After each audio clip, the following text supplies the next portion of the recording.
नमस्कार। आज हम बात करेंगे डेइंग डिक्लेरेशन के बारे में, जो कि इंडियन एविडेंस के सेक्शन 32 क्लॉज 1 में इसकी परिभाषा दी गई है।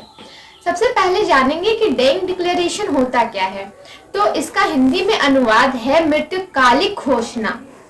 यानी अगर सामान्य रूप से अगर हम समझे एक सिंपल वर्ड में, तो जब कोई व्यक्ति मरने के कगार पर होता है, यानी उससे उस व्यक्ति को यह आशंका होती है कि उस व्यक्ति की अब जान चली ही जानी है, अब कोई उपाय नहीं है बचने का, तो वो मरने वाला व्यक्ति जिस टाइम उसकी मृत्यु होने की आशंका है, वो अगर कुछ ऐसा स्टेटमेंट देता है किसी अदर पर्सन को कि उसकी मृत्यु क्यों हो रही है, किस कारण से हो रही है, किसने उसे चोट पहुंचाया है, तो उस स्टेटमेंट को एज अ एविडेंस माना जाएगा। इसे ही कहते हैं डेइंग डिक्लेरेशन। जब मरने वाले व्यक्ति को पूरी तरह से आशंका होती है कि अब वो नहीं बचेगा, वो मर ही जाएगा, तो उसके द्वारा दिया गया कुछ जो भी बयान वो एविडेंस के तौर पर माना जाएगा।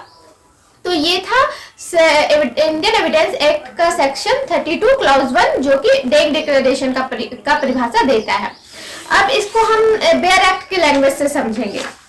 तो बेयर एक्ट में परिभाषा दिया हुआ है कि वह कथन किसी व्यक्ति द्वारा अपनी मृत्यु के कारण के बारे में या उस व्यवहार की किसी परिस्थिति के बारे में किया गया है जिसके फलस्वरूप उसकी मृत्यु तब उन मामलों में जिनमें उस व्यक्ति की मृत्यु का प्रश्नगत हो।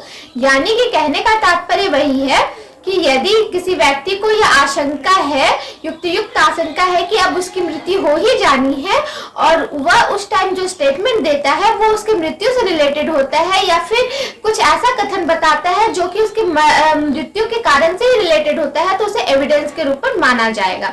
जैसे एक एग्जाम्पल लेते हैं का एक घायल व्यक्ति है जो कि अस्पताल में पड़ा हुआ है, ठीक है, और उसे गंभीर चोटें आई है।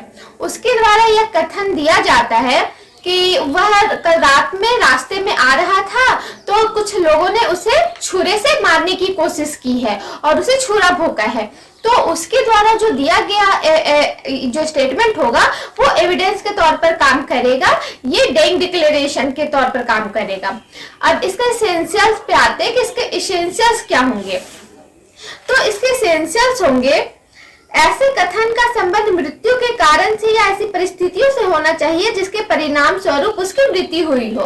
यानी कि ऐसा कथन होना चाहिए जो उसकी मृत्यु से रिलेटेड हो, और या फिर उसके मृत्यु के कारण जो कि एक ही समयवार से मतलब कि बात को ऐड करता हो। यानी कहने का मतलब है जो कुछ बातें ऐसी होनी चाहिए जो कि उसकी मृत्यु से रिलेटेड हो, ना कि दूसरी बातों से रिलेटेड हो। यानी कि उसे मरने का युक्त आशंका होना चाहिए। ये आपका पहला। ऐसे कथन करने वालों की मृत्यु हो गई हो। जब कोई ऐसा कथन करता है तो उसकी मृत्यु हो जानी चाहिए, ऐसा नहीं है कि लेकिन इसका भी एक्सेप्शन है। अगर वो व्यक्ति जो डेइंग डिक्लेरेशन दे रहा है बाद में वो व्यक्ति बच जाता है, तो उसका जो उसके द्वारा जो कथन किया गया वो एविडेंस के तौर पर काम करेगा कि नहीं। तो ये केस के लॉ के द्वारा समझना है इसको, आगे मैं समझा दूंगी। ये काम करता है, ऐसा नहीं है कि मरने वाला अगर बच जाता है तो उसका स्टेटमेंट एविडेंस के तौर पर काम नहीं करेगा, लेकिन एसेंशियल बता दिया गया है कि ऐसे कथन करने वाले की मृत्यु हो जानी चाहिए। थर्ड है, ऐसे कथन में मृत्यु का कारण बताया गया हो। ऐसे कथन जो स्टेटमेंट वो दे रहा है ये कोई इधर उधर की बातें का स्टेटमेंट नहीं होना चाहिए, उसमें मृत्यु का ही कारण बताया जाना चाहिए। फोर्थ है, विधिवत सिद्ध की गई हो, यानी कि मनगढ़ंत बातें नहीं हो, ये प्रॉपर उसके मरने से ही रिलेटेड बातें होनी चाहिए। ये था इसका एसेंशियल। अब आते हैं केस लॉ पर। एक केस लॉ है, इससे रिलेटेड बहुत ही फेमस केस लॉ है, ये एग्जाम में हमेशा पूछे जाते हैं। ये केस लॉ पाकला नारायण स्वामी वर्सेस एम्परेयर का केस है। पाकला नारायण स्वामी वर्सेस एम्परेयर, ये 32 क्लॉज 1 से बहुत ही इंपॉर्टेंट केस लॉ है। ये AIR 1930 प्रिवी काउंसिल का ये डिसीजन था। इस वाद में क्या होता है कि इस वाद में लॉर्ड एटकिन ने प्रतिपादित किया है कि धारा 32 के तहत तुरंत मृत्यु की आशंका का होना जरूरी नहीं है। यानी कि ऐसा नहीं होना चाहिए कि अभी जस्ट मुझे ऐसा लगे कि मेरी मृत्यु अभी हो ही जाएगी, ऐसा नहीं है। कथन ऐसे समय भी किया जा सकता है जबकि मृत्यु का कोई कारण पैदा ना हुआ हो। कथन उस टाइम भी कहा जा सकता है जबकि मेरे को मृत्यु का कोई आशंका था ही नहीं, तो उसे भी एविडेंस माना जाएगा। और चाहे मृतक कोई आशंका भी ना हो कि वह मार दिया जाएगा। इसी सिद्धांत को उच्चतम न्यायालय ने Kaushal Ram versus state of Bombay में भी स्वीकार किया था। पाकला नारायण स्वामी वर्सेस एम्परेयर का जो केस है, इसमें होता क्या है, इसमें एक वाइफ हस्बैंड रहते हैं। जो हस्बैंड होता है वो किसी को अपने पैसे उधार में देता है। अब जिसे वो उधार में देता है उससे वो पैसे अपने मांगता है, तो वो क्या करता है, एक लेटर लिखता है उस व्यक्ति को जिससे उसने उधार लिया था। यानी का जो पर्सन है वो किसी खा को उधार में पैसे देता है। अब जब का उससे पैसे मांगता है खा से, तो खा एक लेटर लिखता है कि तुम इतने तारीख को इतने बजे मेरे पास आना, मैं तुम्हें पैसे दे दूंगा। अब जो का है अपने पैसे लेने के लिए जाता है और जाते समय वो अपनी पत्नी को सारी बातें बताता है कि उसने जिसे पैसे दिए थे वो उससे पैसे लेने के लिए जा रहा है, और अपनी पत्नी को इतनी सारी बातें बता देता है। अब वो जब एक सूटकेस लेके अपने ट्रेन से जब जाता है तो 2-3 दिन के बाद वो घर ही वापस नहीं आता है। 7वें दिन में क्या होता है, उसका जो डेड बॉडी है, जो क का डेड बॉडी है, वो एक बक्से में बंद किसी रेलवे स्टेशन के किनारे फेंका हुआ पड़ा मिलता है। जब पुलिस छानबीन करती है, जब उसकी वाइफ से पूछा जाता है तो उसकी वाइफ सारी बातें बताती है कि उसके पति ने किसी को उधार दिया था और वो एक लेटर दिया था खा पर्सन ने कि आप इतने तारीख को इतने बजे मेरे पास आ जाइएगा, और मेरे पति ने मुझसे कहा था कि मैं पैसे उधार जो दिया था वो लेने जा रहा हूँ, और उसके बाद से वो आए नहीं थे। तो यहाँ पर जो उसकी वाइफ ने जो स्टेटमेंट दिया वो एज अ डेइंग डिक्लेरेशन के तौर पर माना जाएगा, यानी कि वो एविडेंस के तौर पर यूज होगा वो। तो ये था आपका पाकला नारायण स्वामी वर्सेस किंग एम्परेयर का। तो आई होप इस केस लॉ से आपको सारी बातें क्लियर हो गई होगी। अब आते हैं इस टॉपिक पर कि मृत्युकालिक घोषणा की ग्राह्यता के आधार क्या है, यानी कि जो डेइंग डिक्लेरेशन जो व्यक्ति दे रहा है उसको एडमिसिबल कब किया जाएगा। तो इसमें आवश्यकता है कि मृतक की मृत्यु के कारणों पर मृतक से अच्छा और कोई अन्य व्यक्ति प्रकाश नहीं डाल सकता। ये ग्राह्य क्यों होता है और इसके ग्राह्य करने के आधार क्या है, क्योंकि जब कोई व्यक्ति मरता है तो उसके जो मरने का कारण होता है वो उससे बेहतर और कोई नहीं जान सकता कि उसे लोग क्यों मार रहे हैं और उसकी मृत्यु क्यों हो रही है। तो उसकी जगह किया गया कोई कथन मृत्यु के कारण का उत्तम साक्ष्य हो जाता है। यानी जिस व्यक्ति की मृत्यु हो रही है वह व्यक्ति अगर कुछ कहता है तो उससे अच्छा एविडेंस कोई हो ही नहीं सकता है उसके मृत्यु के कारण को जानने का। ये एक लैटिन सूत्र पर आधारित है, नेमो मेरिटरस प्रिजम्प्टर मेंट्री, इसका हिंदी में अनुवाद होता है सच मरते हुए आदमी के होठों पर बैठता है। यानी कि हम ये प्रिज्यूम, न्यायालय ये प्रिज्यूम करके चलती है कि जो मरने वाले व्यक्ति है वो कभी भी वो झूठ नहीं बोल सकता। यानी कि न्यायालय ये प्रिज्यूम करके चलती है, धारणा करके चलती है कि जो मरने वाला व्यक्ति है उसको ऊपर जाके ईश्वर से मिलना है, और वो मरते समय ऐसा झूठ कभी नहीं बोलेगा जिससे कि वो ऊपर ईश्वर के सामने नजर ना मिला सके। इसलिए न्यायालय ये प्रिज्यूम करके चलती है कि सच मरने वाले व्यक्ति के होठों पर होता है। फिर दूसरा कारण है ग्राह्य होने का विश्वसनीयता। इस प्रकार का साक्ष्य ग्रहण करने का सामान्य सिद्धांत है कि यह जीवन के अंतिम क्षण में किया जाता है जबकि व्यक्ति मृत्युशैया पर पड़ा है और इस जीवन की सारी आशाएं समाप्त हो चुकी है, तो वह सच बोलता है। यह विश्वास करने योग्य होता है।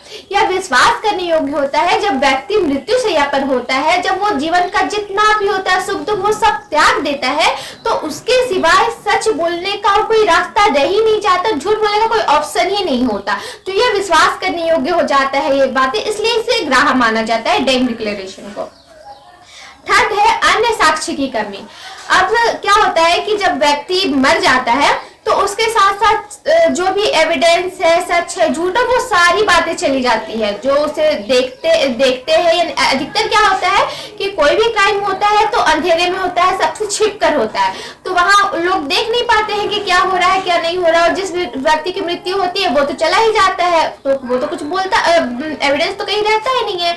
इसलिए साक्ष्य की कमी होने पर इसे ग्राह्य माना जाता है कि जो व्यक्ति मरने वाला जो बातें बोल रहा है वो एविडेंस के तौर पर लिया जाता है। आई होप आपको सब समझ में आ रहा होगा। एक केस लॉ है दलवीर सिंह वर्सेस पंजाब राज्य। इस वाद में उच्चतम न्यायालय ने अभी निर्धारित किया है कि मात्र मृत्युकालिक कथन के आधार पर भी अपराधी को दंडित किया जा सकता है। एक क्वेश्चन अधिकतर एग्जाम में पूछा जाता है कि क्या डेइंग डिक्लेरेशन के आधार पर किसी व्यक्ति को सजा हो जाती है, यानी का की मृत्यु हुई, का ने मरते समय यह बोला कि उसकी मृत्यु खा ने की है, तो क्या खा को अब सजा होगी? तो हाँ, इसका आंसर है हाँ, जिसे दलवीर सिंह वर्सेस पंजाब राज्य में बताया गया है कि उच्चतम न्यायालय ने यह निर्णय दिया है कि डेइंग डिक्लेरेशन के आधार पर भी किसी व्यक्ति को सजा मिल सकती है।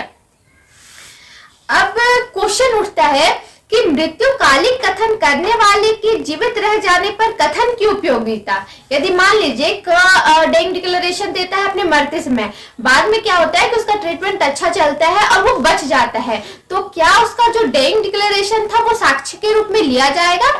तो हम बताते हैं कि यदि कोई व्यक्ति मृत्युकालिक कथन करने के बाद जीवित रहता है तो उसका कथन मृत्युकालिक कथन के तौर पर धारा 32(1) के अंतर्गत नहीं साबित किया जा सकता। ठीक है, क्योंकि धारा 32 लागू होने की पहली आवश्यकता है कि कथन करने वाला मर गया हो।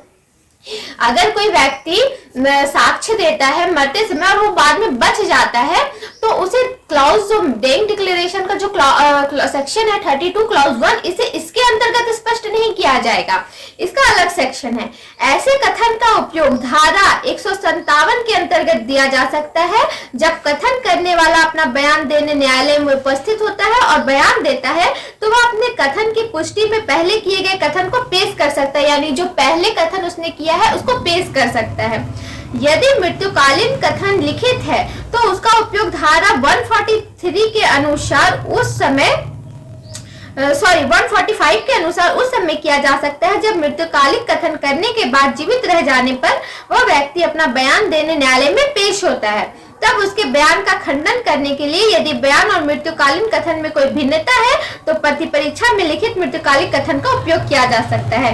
यानी कुल मिलाकर बात यह है कि जब कोई मरने वाला व्यक्ति डेइंग डिक्लेरेशन देता है और बाद में वो बच जाता है तो उसका जो डेइंग डिक्लेरेशन है वो सेक्शन 32 क्लॉज 1 के तौर पर साबित नहीं किया जाएगा, वो सेक्शन 145, 157 के तहत न्यायालय में पेश किया जाएगा। अब क्वेश्चन उठता है कि क्या कंडक्ट को डेइंग डिक्लेरेशन माना जाएगा, यानी कि हाव भाव को, यानी कि कोई व्यक्ति मान लीजिए बोल नहीं सकता है तो क्या इशारे को डेइंग डिक्लेरेशन को इशारे में जो किया गया है डेइंग डिक्लेरेशन, क्या उसे साक्ष्य के तौर पर लिया जाएगा? तो इसका आंसर है हाँ, इसे केस लॉ के तौर पर समझते हैं। केस लॉ है queen empress versus Abdullah, queen versus Abdullah का केस है, 1885 का केस है। इसमें क्या होता है, अब्दुल्ला नामक लड़के ने एक क्वीन लड़की को गले से रेतकर उसकी जान लेने की कोशिश करता है। इत्तेफाक से वो लड़की जब हॉस्पिटल में एडमिट होती है तो वो बच जाती है, लेकिन डॉक्टर उसे बोलने से मना करता है क्योंकि गले में उसे चोट आती है और वो बोलने से वो उसे नुकसान पहुंच सकता था। तो वो इशारे से अपनी माँ को सारी बातें बताती है कि किसने उसे मारने की कोशिश की है, तो ये एविडेंस के तौर पर लिया गया है, यानी कि हाव भाव को भी डेइंग डिक्लेरेशन के साक्ष्य को एविडेंस के रूप में मानेंगे।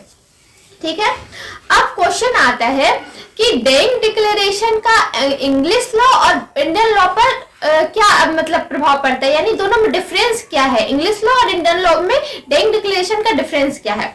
तो पहला डिफरेंस है कि इंग्लिश लॉ जो है इसमें क्या है कि घोषणा करने वाले व्यक्तियों को मृत्यु का वास्तविक खतरा होना चाहिए, यानी कि इंग्लिश लॉ एकदम स्ट्रिक्ट भाषा में बोलता है कि जो डेइंग डिक्लेरेशन दे रहा है उसको युक्त मृत्यु की आशंका होनी ही चाहिए कि अब उसकी मृत्यु हो ही जाएगी। सेकंड है, उसे इस खतरे का पूर्ण बोध होना चाहिए, यानी कि उसे इस खतरे का पूरा आभास होना चाहिए कि अगर अब कुछ नहीं किया जाता है तो मेरी मृत्यु निश्चित है। थर्ड है, वह जीवन की आशा से पूर्ण रूप से निराश हो गया हो, यानी कि अब उसे समझ में आ गया है कि अब कुछ नहीं हो सकता। फोर्थ है, ऐसे कथन के बाद उसकी मृत्यु भी होना आवश्यक है।